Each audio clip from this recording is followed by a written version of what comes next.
This week on the Yamaha Whitetail Diaries. Well, it's still opening weekend on the Wendlandt Ranch in Central Texas. Last time we saw Yamaha's Steve Nessel knock down a bruiser, and Wade started his season off hunting with his Smith & Wesson Performance Center Stealth Hunter handgun. And while he didn't see any shooters on his first sit, well, Wade is heading back out, anxious to drop the hammer on a mature whitetail.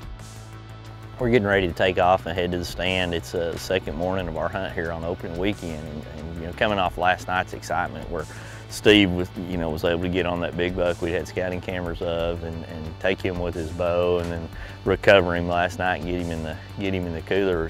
Got everybody pretty high and pretty excited. That always gets people excited at hunting camp. So we're going to go out this morning and continue on in our handgun hunt, and what we're going to do is work our way pretty far off to the back end of the ranch, where there's a pretty large hill that we're going to get up on and climb up in an oak tree in an elevated platform in an area that the deer just kind of probably coming from the bottoms and down in some fields from where they fed on and watered all night long, and worked their way up to this bedding area. And hopefully, even though it's calm and a little bit warmer this morning, we'll have some deer come by in range, and we'll find us a shooter up there. See if we can't knock down deer number 2.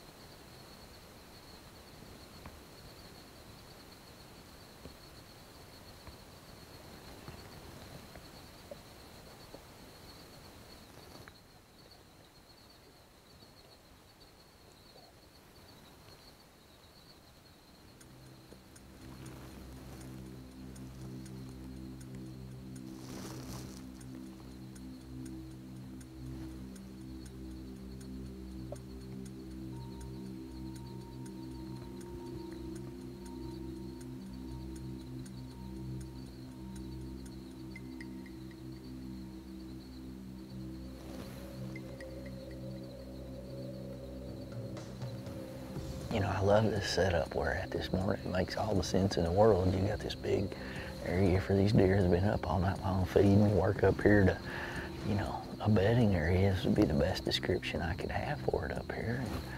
We had a shooter cross this lane this morning, kind of work down there and then go back. And he milled around. We think he disappeared back that direction there.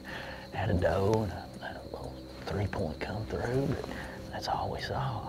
But it is so still up here right now. It's just dead calm. That's part of the hunting scenario. You got to take what's given you. And I feel like we can get one up here to this type of a spot. We just need to get the right deer to come through one of these little trails, one of these draws, and drop the hammer on him. So it's probably breakfast time now. We'll make us a plan for the afternoon hunt and go from there. It's always good to go set though.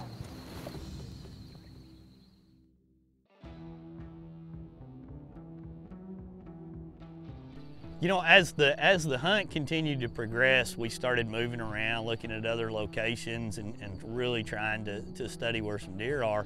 And we had gotten on a group of deer that were working down this creek that was really setting up really good. And we went in and we looked at the options of setting up a ladder stand real quick, a tripod, and we finally settled on building a pop-up. And Cabela's has this pop-up out that's got windows for the top and the bottom, and it's pretty unique to me in the sense that we were able to open the bottom window up and brush the entire blind up and sit literally on the ground at eye level with these deer, but have a shooting hole all the way to the ground. And I just thought this was the perfect setup for what we were doing, because we cut a lot of cedar and brushed this blind in along this creek, and it just looked like the perfect travel corridor for a lot of deer.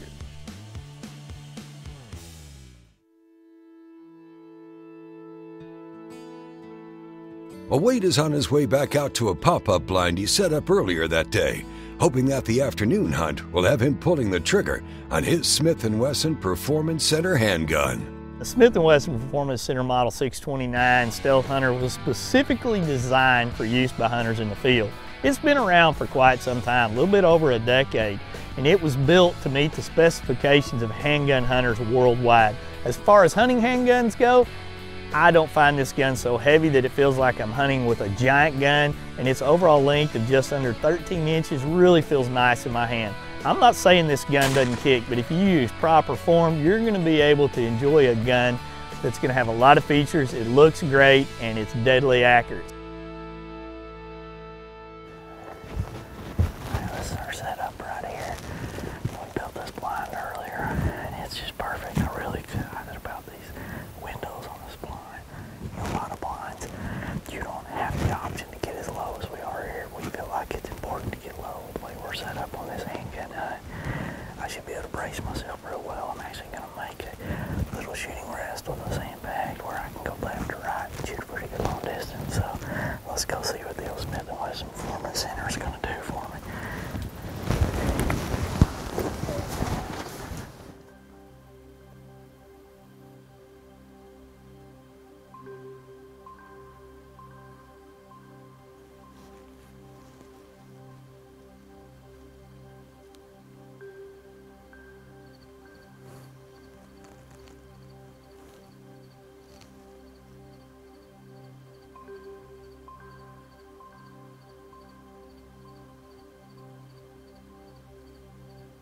I love my angles here. I've got an incredible angle off to the left. I built me a little rest to put the handgun on so that I could take a good shot when the time presented itself, or I could move, freely to, shoot off my knees.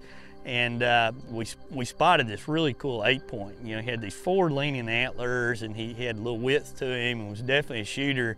He just never gave me a great opportunity. He kind of slid in from the right, moved out to the left into this field, and kind of stared at us. And he wasn't comfortable, with our setup. It probably had crossed this little area several times, but was like, something's not right. That new blind, it's pretty well hidden, but it's just not right. And he kind of worked off, and so we decided to, give it a little more time and wait for the conditions to get perfect before we went back into that setup.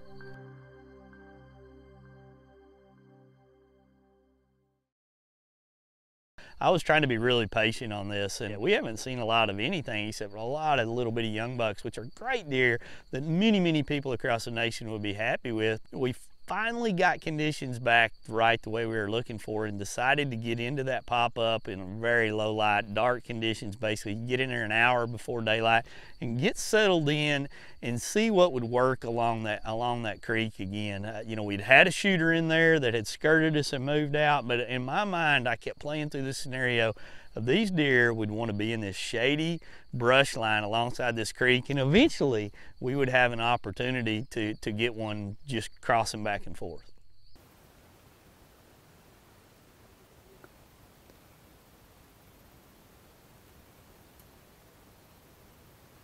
The deer were moving this morning, and I mean it was really setting up the way that I like to see a setup go down. As I'm sitting there and I'm trying to get a shot, this deer kind of slides in at literally about 15 yards, and he cuts across, going from right to left, and then he kind of cuts across, and I mean I'm on him, but he's quartering away really hard, a shot that I just would not take, in any situation.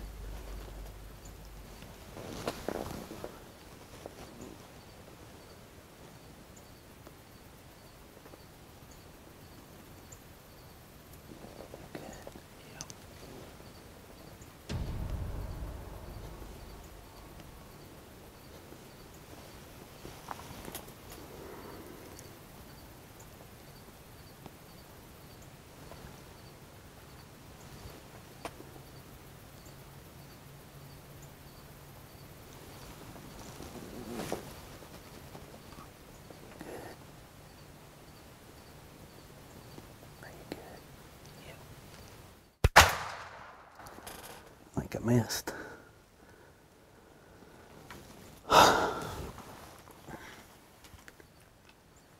I think I missed that shot. Oh, dadgummit. I don't know. I really think I pulled that shot. That was pretty intense. Had two shooters out there all over me. Oh, gosh.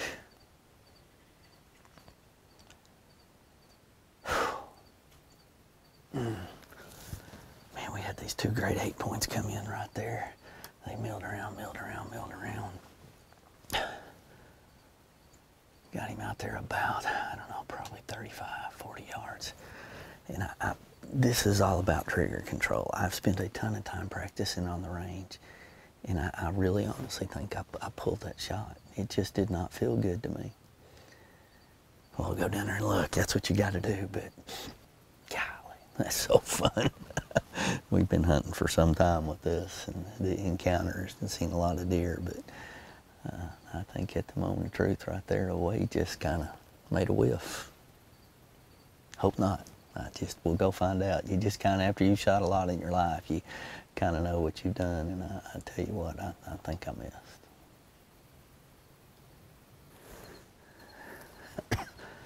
He was standing broadside right here, so.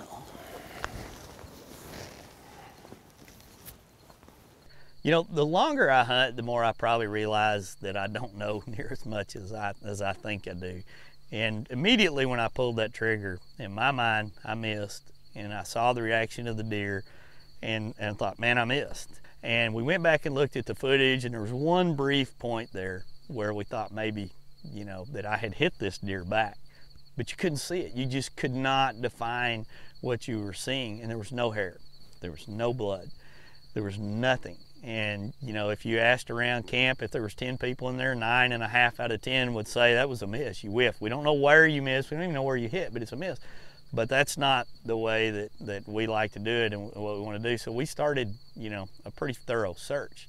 Scott was going down the creek, and I was going off this direction, and some of the other team members were over here. And we heard him whistling, and we you know, he whistled. Well, that's the Wendlandt way of alerting each of the other two brothers that I got something over here. And lo and behold, on the other side of that creek, he'd spotted that deer. You know, this is a testament to having friends to come help you find a deer. When I took that shot, the first thing that popped into my mind was, you know, I totally missed that deer. And but when we got back and looked, this right here is where I got him at. And the thing about it is, there's no blood. I mean, we never found blood. We're I don't know, 500-600 yards away.